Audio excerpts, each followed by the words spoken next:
Halo semuanya. Perkenalkan, nama saya Priandes Pranstotisiaan. Saya berasal dari SMA Negeri 4 Medan dari kelas 10-1. Di hari ini saya akan menjelaskan tentang Kerajaan Sriwijaya.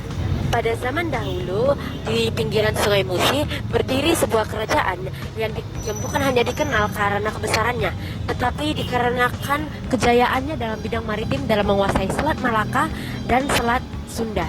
Kerajaan ini bernama Sriwijaya.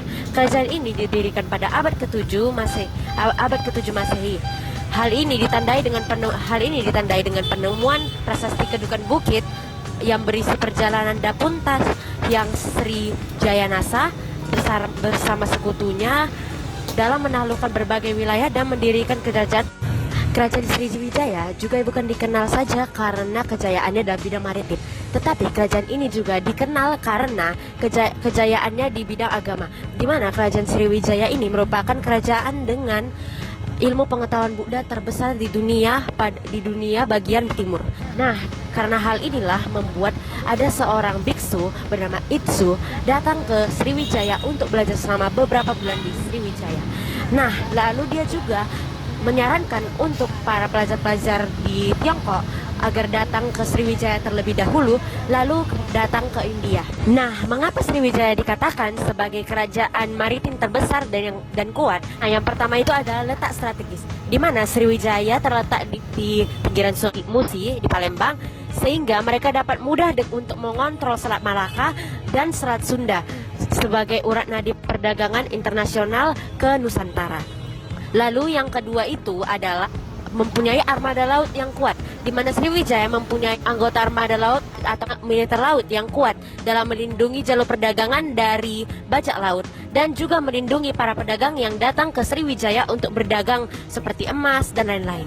Lalu yang ketiga adalah pusat perdagangan, di mana Sriwijaya ini adalah pusat perdagangan dunia yang menghubungkan komoditas dari pedalaman Sumatera ke pasar global. Nah, kerajaan Sriwijaya ini juga dikenal dikarenakan memiliki wilayah kekuasaan yang sangat luas, di mana kerajaan ini membentang dari sebagian besar Sumatera, Semenanjung Malaya, Thailand, Vietnam, Kamboja, Sarawak, Sabah, Kalimantan, sebagian Jawa Barat, dan Bangka Belitung. Dan tahu nggak sih teman-teman bahwasannya kerajaan Sriwijaya ini memiliki dampak positif dan negatif. Yang pertama adalah kita menyebutkan dampak positifnya. Dampak positif yang pertama adalah Sriwijaya ini adalah pusat perdagangan internasional yang menghubungkan dalam Sumatera atau Nusantara dengan luar negeri, di mana Sriwijaya ini menguasai jalur perdagangan Selat Malaka yang merupakan jalur perdagangan yang sangat penting yang menghubungkan luar negeri dengan dalam negeri, sehingga dapat menghubungkan India, Tiongkok dengan Nusantara. Dampak positif yang kedua adalah Sriwijaya sebagai pusat ilmu pengetahuan Buddha. Nah, Sriwijaya ini kan adalah kerajaan Buddha. Makanya Sriwijaya ini juga disebut sebagai kerajaan dengan ilmu pengetahuan Buddha terbesar di bumi bagian timur. Dampak positif yang ketiga adalah Sriwijaya sebagai kerajaan yang makmur. Nah, kemakmuran Sriwijaya ini diperoleh dari pembayaran terhadap upeti-upeti dari kapal-kapal dan juga bea cukai yang tinggi. Kalian juga harus tahu nih, Sriwijaya juga mempunyai dampak negatif.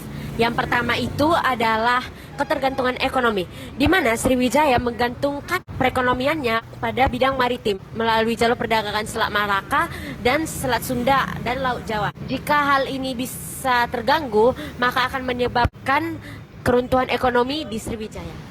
Nah, dampak negatif yang kedua itu adalah Sriwijaya melakukan dominasi kebijakan, yaitu kebijakan pembayaran upeti-upeti yang menyebabkan ketegangan pada wilayah sekitarnya. Lalu dampak negatif yang terakhir adalah disintegrasi internal, di mana pada masa ini terjadi kelemahan kekuasaan di Sriwijaya yang menyebabkan lepasnya berbagai wilayah-wilayah yang mereka kuasai sebelumnya. Nah, teman-teman, kalian juga harus tahu bahwasannya Sriwijaya memiliki hubungan diplomatis dan hubungan ekonomi dengan beberapa kerajaan dan dinasti. Contohnya itu kepada dinasti Tang dan dinasti Shang dari Tiongkok.